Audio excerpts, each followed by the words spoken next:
Hello everyone, आप सभी का स्वागत है मेरे चैनल जिसका नाम है मिसेस आनंद क्लासेस और मैं हूँ स्मृति।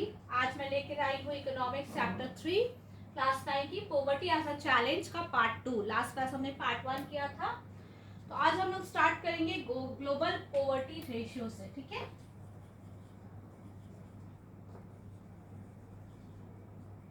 Okay. So the proportion of people in different countries living in different extreme economic poverty defined by the World Bank as living on less than $1.90 per day has fallen from 36% in 1990 to 10% in 2015. So poverty जो ratio है हमारा, though there has been a substantial reduction in global poverty, it is marked with great regional differences. So global poverty has been decreased, okay, decreased substantially.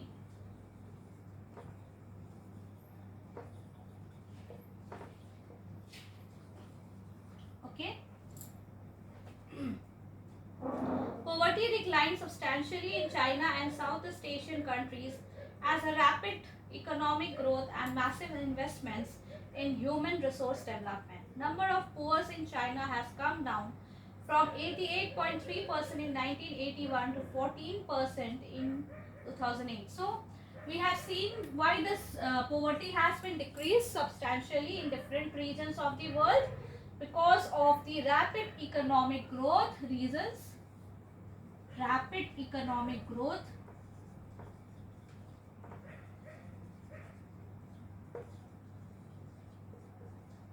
and the second reason is investment in human resource development. Okay,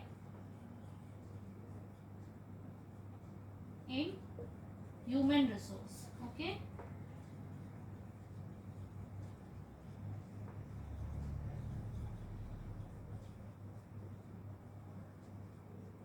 so these are the two reasons because of which the global poverty ratio has been decreased substantially. Okay, for example, in China it has been decreased from 88.3% in 1981 to 14.7% in 2008 and 0.6% in 2019. In the countries of South Asia, that is India, Pakistan, Sri Lanka, Nepal, there has been also decline, rapid decline from 34% in 2005 to 15.2% in 2014. So you can see from these figures, data which are given in your book, that the global poverty ratio has been decreased substantially in different regions of the world. Okay, because of different poverty line definition, poverty in India is also shown higher than the national estimates. In the sub-Saharan Africa, poverty in fact declined from 51% in 2005 to 40.2% in 2018. In Latin America, the ratio of poverty has also been declined from 10% in 2005 to 4% in 2018. Poverty has also resurfaced in some of the former socialist countries like Russia, where officially it was non-existent earlier. So, this poverty has been decreased in many of the countries. Okay. The new Sustainable Development Goals of the United Nations proposes ending poverty of all times by 2030. So, the UN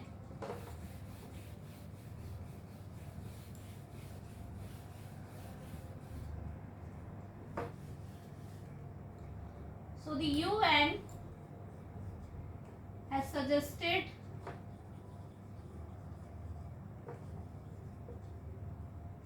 decline in poverty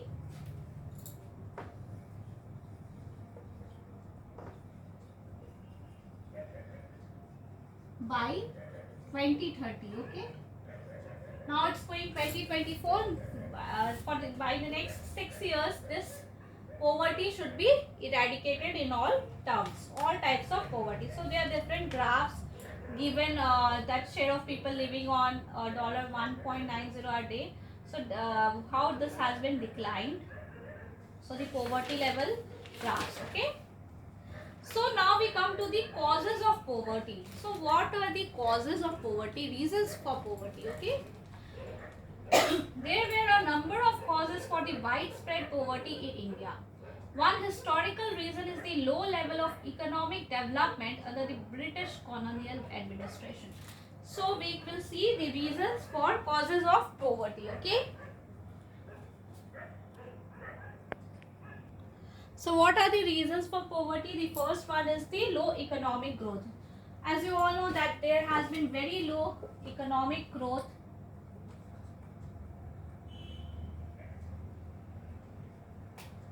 There has been very low economic growth, economic development due to the British rule. Okay, the policies of the colonial government ruined traditional handicrafts and discouraged development of industries like textile. The low rate of growth persisted until the 1980s. This resulted in less job opportunities. So because of low economic development, there were less job opportunities. Okay, less job opportunities.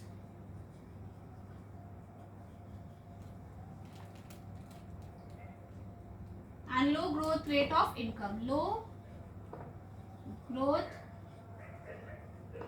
rate of income. Okay, so these were some of the reasons. The two combined to make the growth rate of per capita income very low. The failure at both the fronts, promotion of economic growth and population control. So population control was also not there earlier. Okay, with the spread of irrigation and green revolution, many job opportunities came in India, were created in the agriculture sector, but the effects were limited to some parts of India. So the development in green revolution helped in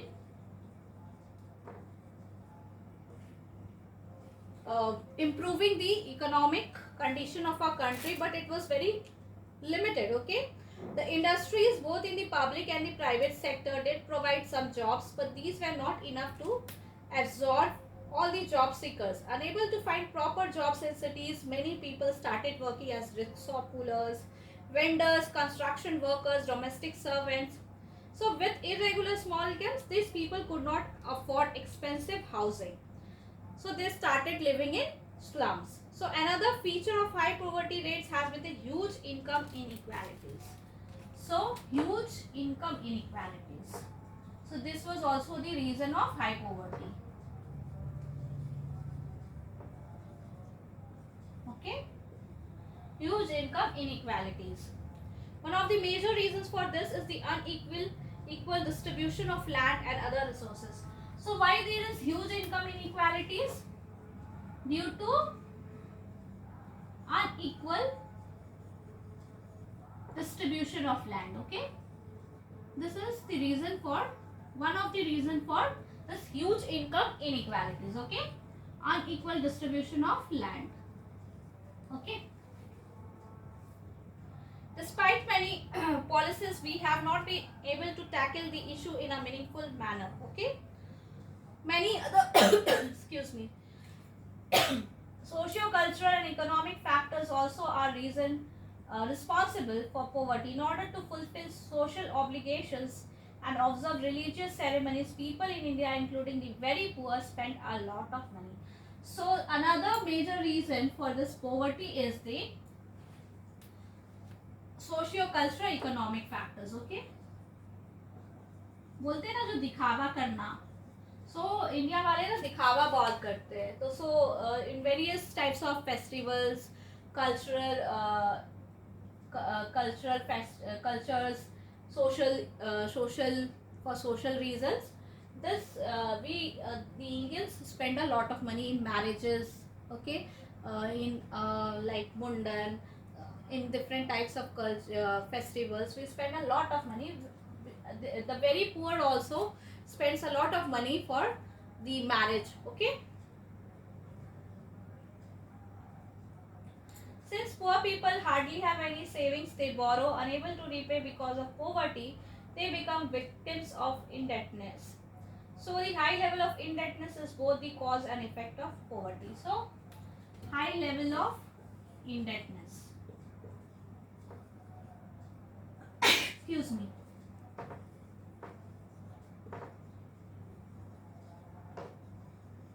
Okay. Anti-poverty measures. Now comes the anti-poverty measures. So you are clear with the reasons why there has been so much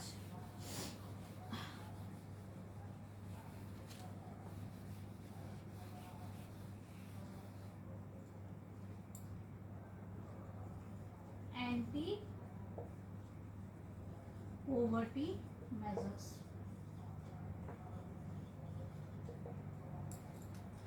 Removal of poverty has been one of the major objectives of Indian developmental strategy. The current anti-poverty strategy is based on two plans. Okay, the promotion of economic growth, targeted anti-poverty programs.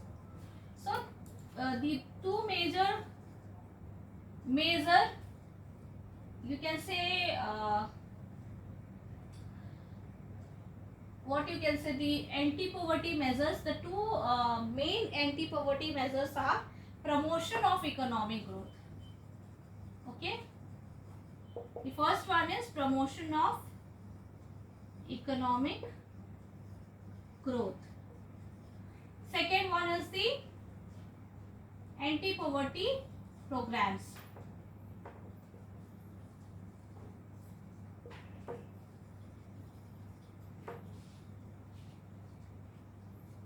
So these two are the main measures for anti-poverty. Okay. Official poverty estimates, which were about 45% in the early 1950s, remained the same even in the early 80s. Since the 80s, India's economic growth has been one of the fastest in the world. So from when the economic growth in India has started? From the 80s. Okay, from the 1980s, the economic growth in India has started. Okay.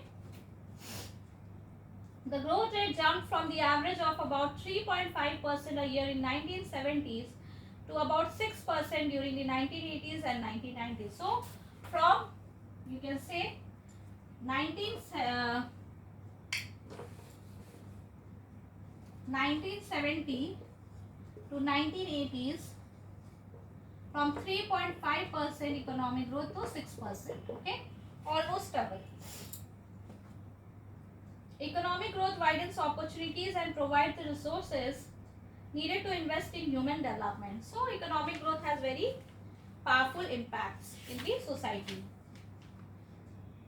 So if with the increase in economic growth, people are able to send their children, including the girl child, to schools in the hope of getting better economic returns from investing in education.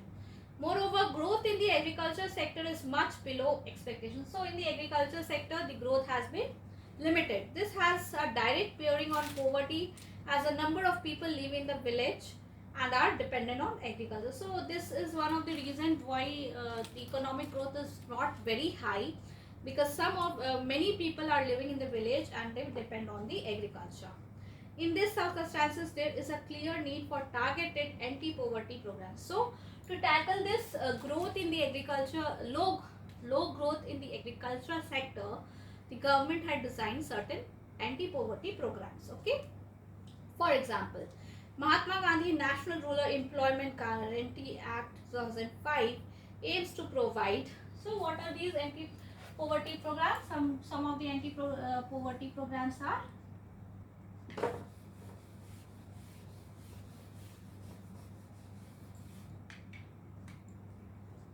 Mahatma Gandhi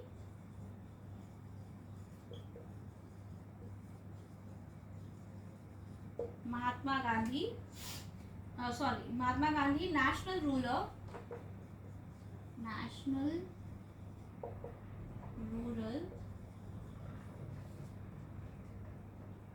Employment Guarantee Act. Okay,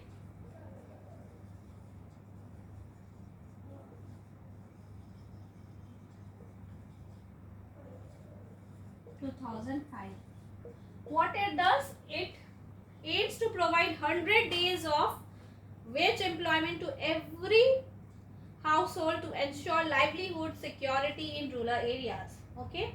It also aimed at sustainable development to address the cause of drought, deforestation, and soil erosion.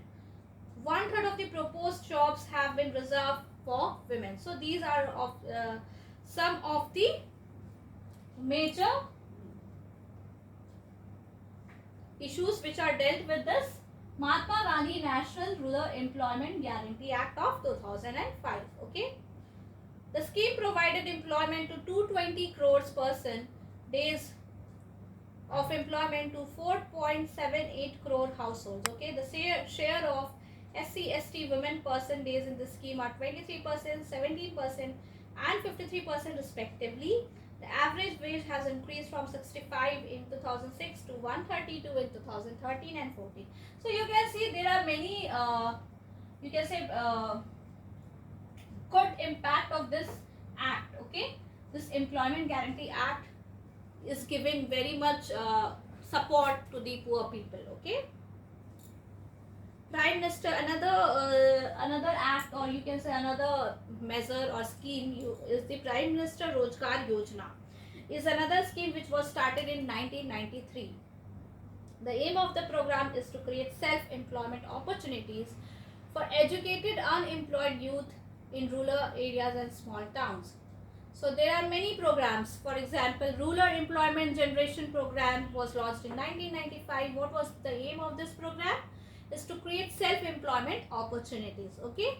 Another program, Swara Jayanti Gram Swarojgar Yojana was launched in 1999.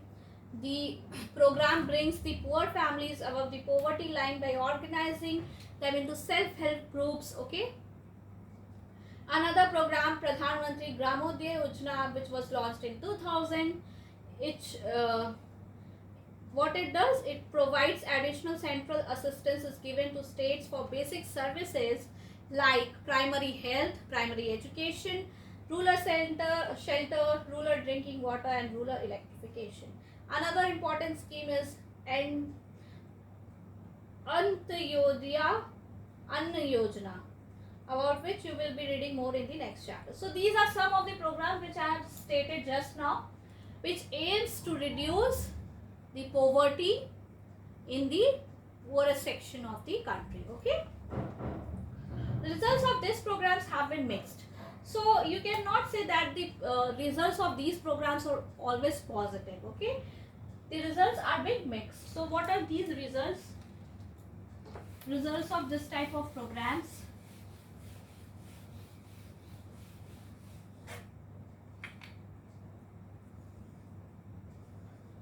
So just give me a second.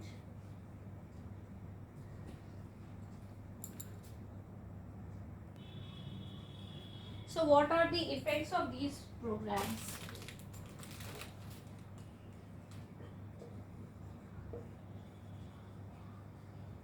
So the effects are mixed, okay, not always positive. One of the major reasons for less effectiveness is the lack of proper implementation. So why the results are not always positive? Because the reason is lack of proper implementation. Okay. Secondly, right targeting. Okay. The target is not correct. Okay.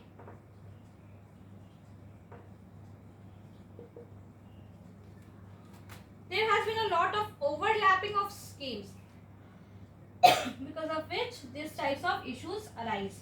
What are the challenges ahead? Poverty has certainly declined in India, but there is more. We have to go more. Okay. There are many things which needs to be implemented, which needs to be settled down. For example, why disparities in poverty are visible between rural and urban areas and among different states. Okay. So the poverty differentiates from state to state, from rural areas to urban areas. Okay. this type of difference is also there. Okay, poverty reduction is expected to make better progress in the next 10 to 15 years. The official definition of poverty, however, captures only a limited part of what poverty really means to people. It is about a minimum subsistence level of living rather than a reasonable level of living. So, what is the meaning of poverty? It is about a minimum subsistence level of living rather than a reasonable level of living. Many scholars advocate that we must broaden the concept into human poverty. Okay? Worldwide experience shows that with development, the definition of what constitutes poverty also changes. Eradication of poverty is always a moving target. Okay? Hopefully, we will be able to provide the minimum necessary in terms of only income to all people by the end of the next decade. But the target will move on, and there has been a very bigger challenges that still remain, that is providing health care. So these are the biggest targets of India, okay, in terms of poverty. Providing health care, proper health care, okay. Then education, job. So these are some of the challenges which are still not covered by the government schemes and needs to be targeted. Okay, I hope you like this video, and if you like this video, kindly subscribe my channel Mrs. Anand Classes and share with your friends too. Okay, the first part has been I have uploaded the first part of this chapter earlier only. You can watch that video also, and the second part is this one in which the chapter is being completed. Okay, in the next class we will do the next chapter of this book, that is food security in India. Till then, watch all my videos and like and share with your friends too. Subscribe, don't forget to subscribe my channel Mrs. Anand Classes.